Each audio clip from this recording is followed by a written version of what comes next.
Now let us discuss the life cycle of angiosperms. So we're going to start with the male part. At the tip of the stamen, there's the anther. The anther contains 4 pollen sacs, 1, 2, 3, 4. And inside the pollen sacs, there are diploid cells. These diploid cells, they're going to undergo meiosis, and they are going to produce microspores. Microspores are haploid. And then the microspores are going to develop into pollen grain. This is a pollen grain. On the other side, inside the ovary of the flower, there's the ovule. And the ovule also contains diploid cells that are going to undergo meiosis to produce megaspore, a haploid megaspore. And then the haploid megaspore is going to develop into the female gametophyte. What a female gametophyte consists of is an egg, you can see it at the bottom in the middle, and a central cell, a big cell that has 2 nuclei inside. That means there's 2 sets of chromosomes inside, and 5 additional cells. So when the pollen grain reaches the stigma,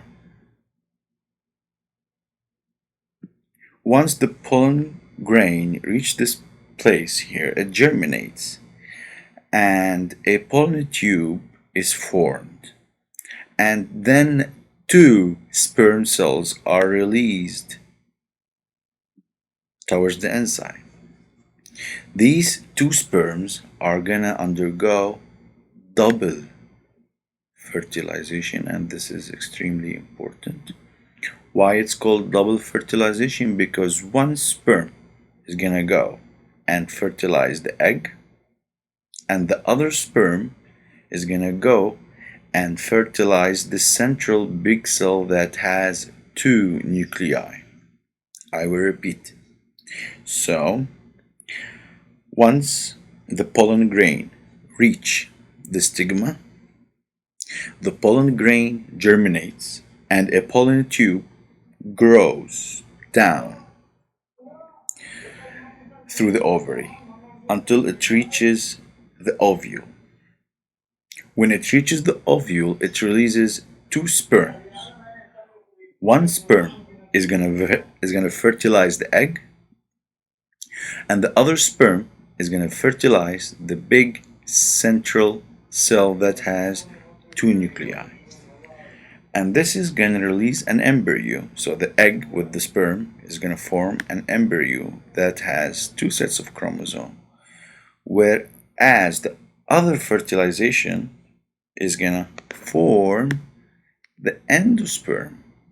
And the 3N you see here is because now I have 3 sets of chromosomes, 1 from the sperm and 2 from the 2 nuclei that were originally there. And then the ovule is going to turn into a seed. And remember, the ovule is found inside the ovary. So the ovule is going to become the seed, and the ovary itself is going to become the fruit. So the ovule develops into the seed, and the ovary is going to develop into the fruit.